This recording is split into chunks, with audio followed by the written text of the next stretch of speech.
La difusión del castellano. Hoy día, la lengua romance con mayor extensión y cantidad de hablantes del castellano. España es la lengua nativa y oficial del Estado Real. Al ser la lengua del Estado, la Real Academia Española sustituye el nombre de la lengua castellana por la lengua española. Sin embargo, en el continente americano, subdividido en América Central, la mayor parte de América del Sur y parte de la América del Norte se habla español. En el norte de África y Sahara Occidental y Guinea Ecuatorial también se habla español. Si no lo sabías, los judíos especialmente en Israel y Turquía y Grecia también hablan español. Y si no sabías un dato curioso, el español es la segunda lengua más importante del mundo y la tercera más hablada, con 400 millones de hablantes nativos. España, territorio conquistado en la historia. Los íberos fueron los primeros pobladores de la península y parece ser que se asentaron en el Neolítico, aunque no se sabe exactamente desde dónde llegaron. Eran grandes guerreros, feroces y valientes que jamás se retiraban aún teniendo la batalla perdida.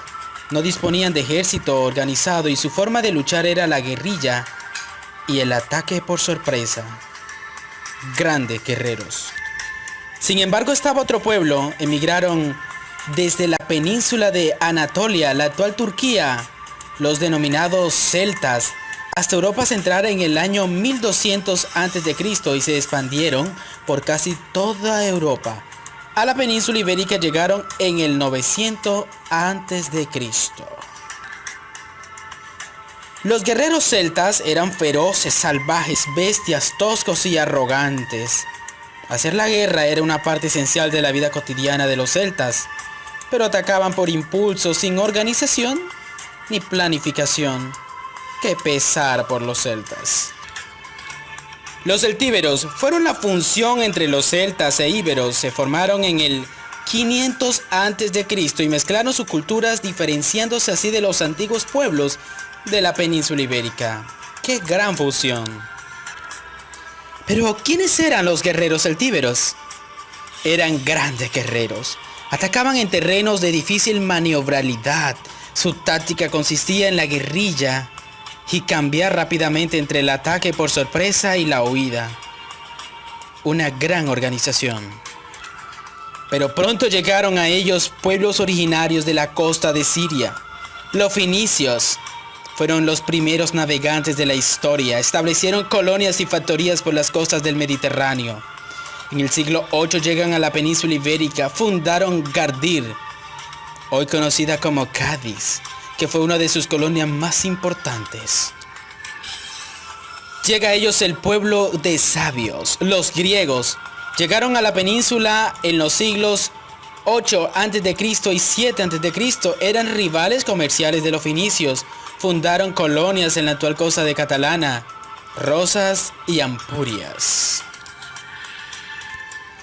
Como todos sabemos, los griegos llegaron con la sabiduría y todas las costumbres de la sensatez. Llega un pueblo inesperadamente diferente, los cartagineses. Cartago fue una ciudad fundada por los fenicios, la cual prosperó y desarrolló un gran estado apoderándose de las antiguas rutas fenicias, convirtiéndose en la potencia dominante del Mediterráneo occidental. Tras perder en la primera guerra púnica contra Roma, decidieron conquistar la península ibérica desembarcando en Gadir en el año 238 a.C. Llega el vasto imperio romano. Desembarcaron en Ampurias en el año 218 a.C. para cortar el avance cartaginés. Una vez derrotado el enemigo, tardaron casi 2 siglos en conquistar la península en totalidad a causa de la rebelión de los pueblos íberos. La conquista romana de Hispania, que era como la llamaban, concluyó en el año 19 a.C. Un vasto imperio dominó. Sin embargo, los pueblos suevos, vándalos y alanos, en plena decadencia del imperio romano a causa de las invasiones bárbaras en el año 409, Hispania fue invadida por diferentes tribus germánicas. Pueblos autóctonos como los cántabros y los vascones volvieron a ser libres y pocos años después llegaron los visigodos. Los visigodos intervinieron como aliados de los romanos para someter a otras tribus en Hispania. Pero una vez el Imperio Romano de Occidente cayó en definitiva, el reino visigodo se independizó bajo el reinado de Eurico. Estos territorios se extendían más allá de los Pirineos y la capital era Toulouse. Pero aquí no acaba todo. El Imperio Bizantino era la herencia del Imperio Romano de Oriente. Bajo el reinado del Justiniano I, se reconquistó parte del antiguo Imperio Romano en Hispania. Su territorio incluía una zona del suroeste de la península ibérica, arrebatada al reino visigodo. Tiempo después, el rey visigodo, Suntila, expulsó del país a los bizantinos.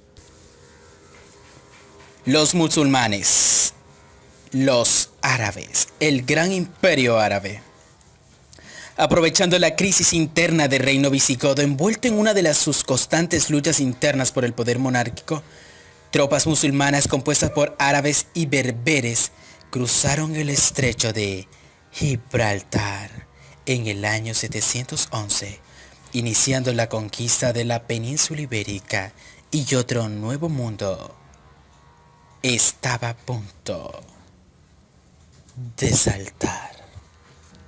Los árabes duraron más de 7 siglos en la península ibérica, aportaron más de 4.000 vocablos, los llamados arabismos.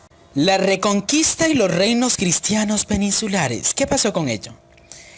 En el año 722, Pelayo y los pueblos astures derrotan a Covadonga, a un ejército expedicionario musulmán. Es allí, a partir de allí, de ese momento, que comienza a organizarse el reino de Asturias, en la zona del norte de la actual Cataluña. El reino franco-carolingio estableció la marca hispánica, organizado en condados. El reino de Asturias para llamarse Reino de León. Es decir, el reino de Asturias conviértase entonces en Reino de León. Los condados ya no pertenecen a los francos y se forman nuevos reinos.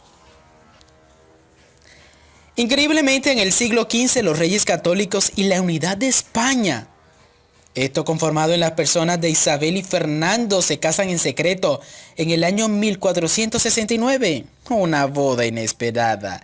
Ese enlace acabaría produciendo la unión de las coronas de Castilla y Aragón en 1479.